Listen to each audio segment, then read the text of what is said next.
When you make that aha moment, you gain ownership over that messaging in your mind. We're getting a little bit of a spike or like a mental sticky note in our minds to create a memorable moment. Welcome to Your Intended Message, the perfect place for leaders and promising professionals who want to convey the intended message for greater success. Every week, we interview experts who address the challenges and best practices to deliver your message effectively. That might be one-to-one, one-to-few, or one-to-many. And perhaps the most important conversation, one-to-self. I'm your host, George Torok. My guest today is Anders Boulanger. Here's 3 facts that I think you should know about Anders. 1, he has performed at over 200 trade shows. I think he knows something about trade shows. 2, his clients receive on average a 54% increase in leads because of how he helps them. And 3, he can crack whips, throw knives, and ride a unicycle, but not all at the same time. That's a good thing. I don't want you on that unicycle when you're throwing knives around the room. Anders Boulanger, welcome to Your Intended Message. Oh, thanks for having me back. I appreciate it, George. Delightful to have you back again. And we talked to you a couple years ago about virtual presentations, and we gained some useful advice and tips from that. And today, let's take a look at, now that we're back in person for trade shows, what's changing in trade shows? How do you get attention? How does a company, most importantly, how do they get a decent return on their investment in money and time that they put into trade shows? What are you seeing happening at trade shows? Yeah, well, definitely trade shows are back. They're in some industries, they're back to pre-pandemic levels, and some of them are still kind of recovering, but it's definitely on a very steep trajectory, returning back to where things were. I know my first trade show back was a show that normally had 90,000 people, and there was about 20,000, which still seems like a lot of people. This is, it was December of 2021. And 2022, pardon me, George.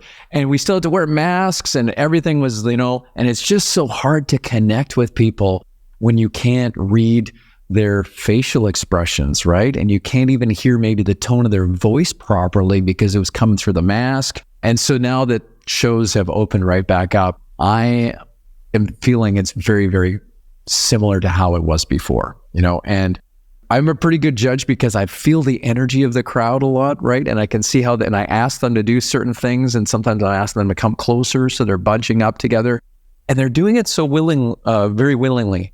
So it seems to be, things are back. Now, how do we, get a return on these shows? That's what you were asking there too. It's definitely a challenge for some companies to stand out, especially if you might be in an industry that maybe you don't have something that has a lot of eye candy, or it's not very, interesting. Like if you go to CES, which is the Consumer Electronics Show, that is the most eye candy of eye candy shows. Like everything's just happening at that. There's so much fun stuff to see. But if you are, one of my clients does a backup and replication for data, right? For companies. Backup's that's kind of boring, right? So how do you make it more exciting? Well, that's what we do is, we have a team of certified infotainers, and infotainers, I admit, George, it's a bit of a made-up name, but it is, we convey your information in an entertaining and engaging way, right? So that's where it comes in. So we bring in our unique form of entertainment that is often magic, mentalism, mathematics, martial arts demonstrations, different visual metaphors that we can hang messaging on to make it memorable and making it exciting and build crowds of people on. So that's kind of how we help our clients, is by attracting attention, keeping them there, qualifying the people that are qualified leads, and then sending them on through the booth so that they can have that deeper, richer experience. And Anders, I guess it's fair to say people who attend the trade show, not the display ones, but the people who attend, they're going there because they want to learn. They want to find contacts. They want to see what's new. Yep. Yeah. So they're of the mindset that they do want to get something. However, they also, if they've been in the industry for a while, there are some parts of it that just bore them. They're not interesting, and that's where you come in.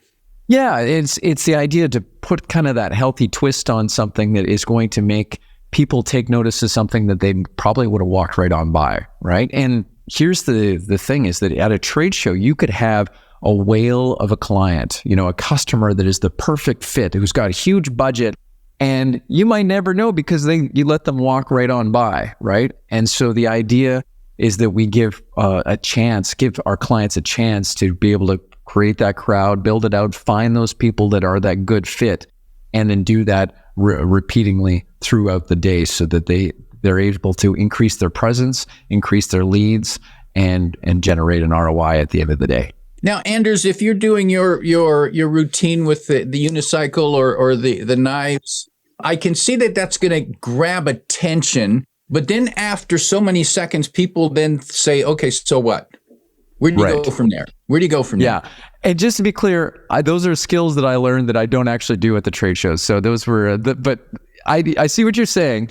So mostly we're doing magic and doing these different demonstrations and things. So one of what we call engagement drivers is, and we study engagement, and part of it is, you could do a show and see if people come and attract to the booth, and then can you keep them? And why did this person walk away and all of that? So I always think of myself as a human A/B or split test, George, right? What I'm doing in this moment, is it working or is it not? And when it's working, it's kind of like you give yourself the pat on the back. And when it's not, you're like, I got to do something different, right? So we're always using contrast, which is an engagement driver, to create change, create difference, which keeps people's attention and captures attention. But the biggest engagement driver that will keep people at the booth is the relevance to them, right? So in our presentations, if it was just sheer entertainment, that's going to spike dopamine and make people want to be a part of something, but will it keep them around? Because after a while, they're just like, well, this is good and fun, but what's in it for me, right? That's the relevance piece. So we always merge the messaging of the company and really delve into those prospects' potential problems, right? So if they're like, hey, how many people are experiencing A, B, and C? Raise your hand. And these people go, yeah, and they're nodding their head. We know we've got the right people in front of us. And then we then hint at the fact that we are going to show them the solution to that problem. So if they can get away from pain and go towards the pleasure of solving those problems, that's a big why for what's in it for them, right? They want to stick around. So it really comes down to making sure the presentation is geared towards your intended audience. Your intended message, right, is on point with your intended audience. And if that's that message to market fit, people are going to embrace what it is that's being said and want to watch it.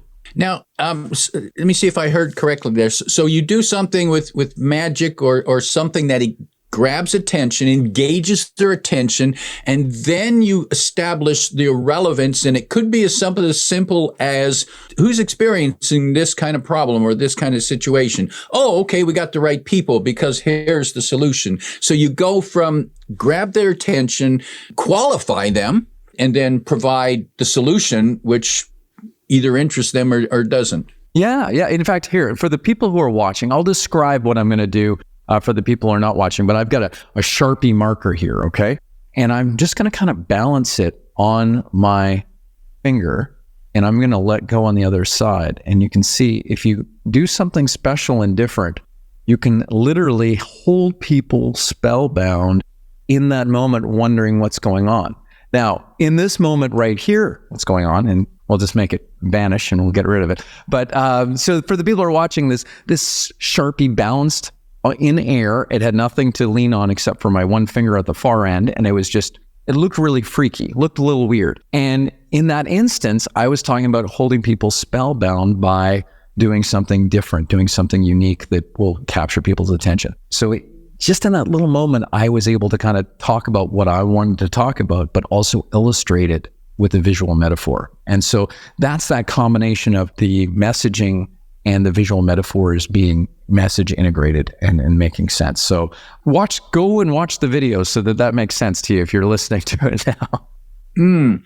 And the power of the visual metaphor, is that critical to engaging and conveying the message? I definitely think there is. There's something about, it's something we call inductive learning. And when I say we, I just mean it is called inductive learning, is when you have to put it together in your head a little bit.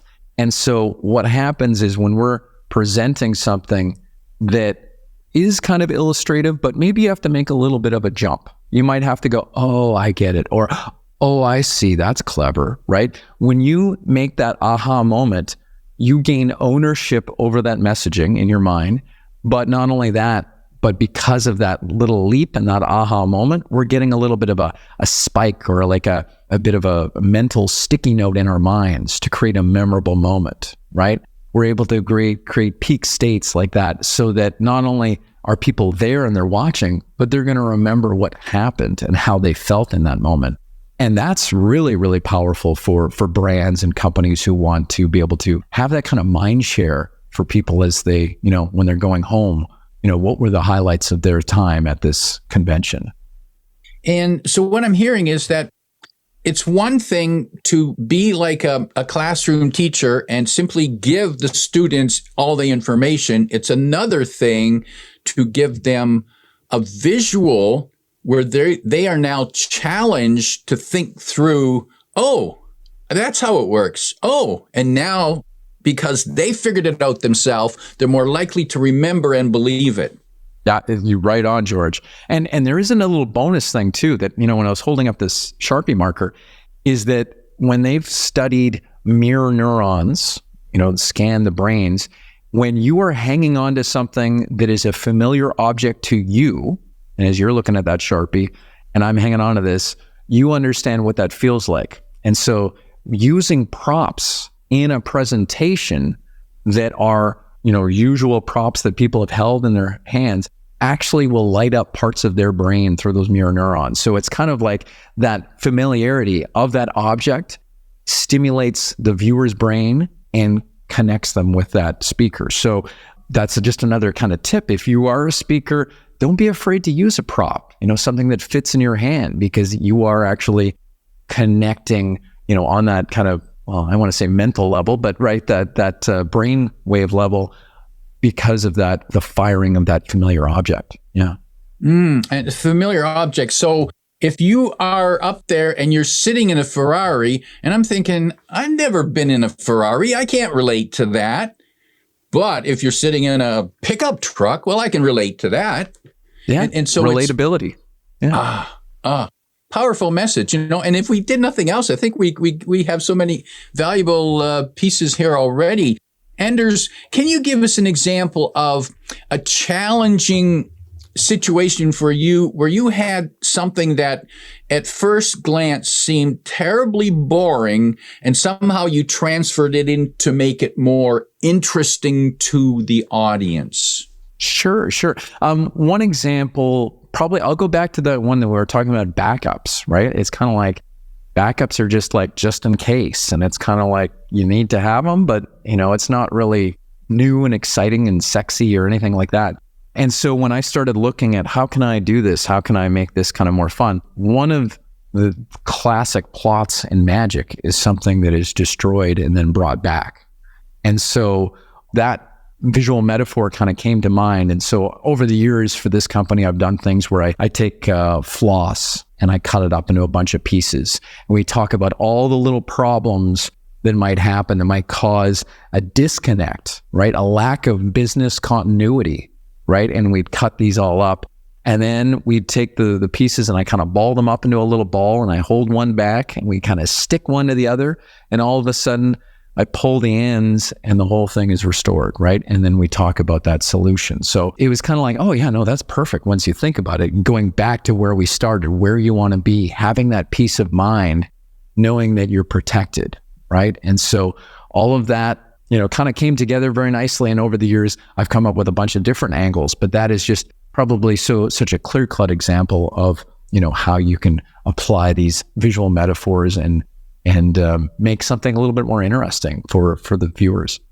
Visual metaphor. What does that look like? And yes, when you describe that, I could see that image of cutting up the floss and then it coming back together and now people will go, oh, yes, that's the kind of safety I want for my data. I want the backups. I want to be able to do that. Yeah. And that's a simple prop and yet a powerful image that delivers the message. And so when people come and say, oh, well, we've got a boring product, we've got a boring service. Well, okay, let's find the visual. What's the visual that goes with that? Anders, when you work with clients now, you help get people to come to the booth or come to the presentation.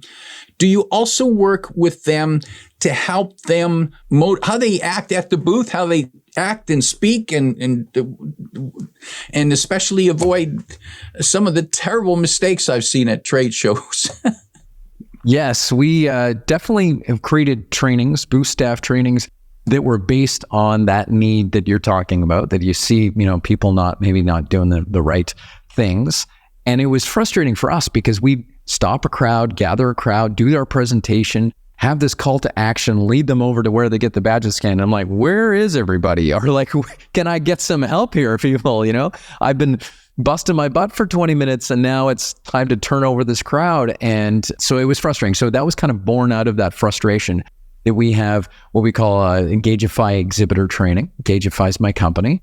And we can roll that out either in the booth before the show happens, which is great because you're in that environment where it's going to be taking place. We can do it as a live virtual training, just like Zoom. And then we also have an on-demand training, right? Which is real bite-sized and anyone can take it. And we go over things and whenever I do trainings, it always feels like I'm just kind of saying, don't do this, don't do that. There's more to the training than this, but there are some behaviors that can deter engagement from passersby. So we don't want to do that. We don't want to, stop that from happening, right? So the other day I was at a trade show, and this is probably a couple months ago when I say the other day, but I went up to a booth and I saw these two booth staff talking amongst themselves, and I stood there and I just read all the stuff on their booth, but I also had started a stopwatch on my watch to see how long it was going to take before they acknowledged me. And it was well over a minute. And as soon as they acknowledged me, I'm like, no, I'm good. And I just turned and left, right? But they didn't know how long I was there. But the fact that it took them that long to see, and again, we talked about this earlier, I could have been a big whale of a client, but they'll never know, right? So we don't want to deter that engagement. So one of the things is stay off your phones, right? So that we're head up and we're facing the aisles, right? Sometimes we cluster, which means you're talking amongst other booth staff, like that example.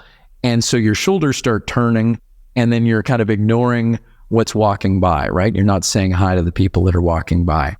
Some people eat in a booth, right? And you're eating and then, just the booth starts looking trashy. It's just not a good look, right? So, and then there's some other things too, where you want to just make sure that you are on point with your messaging. Can you deliver, that elevator pitch when people asked? Because you need to be confident and on point and ready to rock. Otherwise, people just their confidence in possible solution or the company just goes, ooh, right? So there's lots of little details that you need to make sure are bang on so that we can stop people. Then we have another training where we actually take it up a level. So it's not just about deterring engagement that's coming, but being proactive and being the one to engage. So then you can start looking at what are some of the things that you can say as opening lines to make people stop, right? What are some of the ways that you can get them to come into the booth and take that deeper, richer experience, right? How do you incentivize that behavior? So there's kind of two levels. Usually the first level of not deterring and the things we want to avoid is the first training that we recommend companies do for their booth staff. And one last thing, George, I just want to say about this is training your booth staff. There's a stat, 85% of your success as an exhibitor will be because of your booth staff. And yet, it's the number one thing that could help companies with the results. It's the last thing they ever spend money on. So if you're listening to this and you happen to be doing trade shows, do invest in your people. it is a face-to-face interaction. This is the industry that you're in, so make sure you invest there. And yes, people spend a lot of money for the booth space, and then they have a design agency create these displays and come up with them clever slogans, and they print flyers or they have some other kind of merchandise printed with their name on it, and you think, well, we did all that. But the real reason people are visiting the trade shows is because they want to talk to people. They want to go beyond. If they wanted a brochure, they would have just looked up online on your website or said, send me the brochure. But they're coming there because they want to talk to people. And yet, and I've seen that so many times when I've been to a trade show where, the staff is talking amongst themselves and, I don't want to go there. Don't want to interrupt their conversation. Or they're eating their meal, but obviously I don't want to go there. That person is eating. I can't bother them. And all these things that people do that don't think of how it pushes people away. And give us an idea of what people can say or what kind of language can they use to open a conversation with someone who's walking by and glancing, looking like they're not going to stop. What can you say to get them to stop? Yeah, there's a bunch of different things you can try, and I get a kick out of trying to stop people just to see, right? And it's a little bit like flirting with everybody is the way I kind of look at it. So being playful, having a big smile on your face, you're having a good time, and that way no one's offended or anything like that. They can see you're being playful. Sometimes one great question is, hey, what's the best thing you've seen today? And they'll kind of stop and think, and they go, this booth's doing that kind of, oh, hey, that's very cool. I'll have to check that out. I've been stuck in the booth all day. I haven't seen it. And then they'll invariably look up at your booth and go, so what do you guys do? And there's your opening to do your elevator pitch, right? To talk about what your company does. Sometimes a sincere compliment is great. But it has to be sincere. It has to be a real thing. I remember just saying good morning to a gentleman walking by me. And he said, good morning. And I was like, whoa, you got like a radio voice. And he's like, oh, do you think? And then he stops and we have the conversation. And of course, oh, what do you guys do? Right? And so then you come in with that elevator pitch. So just greeting people, my goodness, George, so many people will just let people walk by without any engagement or an attempt to, right? And if you just give yourself a chance by saying hello, that's better than nothing, right? But you might find things that stop people. I was explaining this to someone the other day that sometimes giving out a gift can stop people, right? Hey, did you get one of these? And especially if it's a giveaway that no one else is getting or giving out, chances are they didn't get one, right? And then they want to stop and get one. I worked for Siemens one time and they had these rugged connectors. And so basically Cat5 cable or an Ethernet cable, but with a metal connector on the end that you could basically plug it in the back of a computer and you'd be able to swing that sucker around your head like it was just so rugged. And so I had them cut a piece maybe a couple feet long and I wore it around my neck. And as people would walk by, I go, hey, have you seen this before? And they'll go, oh, wow, this is really hardcore. I'm like, yeah, you can make them right over there and you get a free screwdriver. Come on in. And I would just pull people off the aisle all day long because I could hand them something.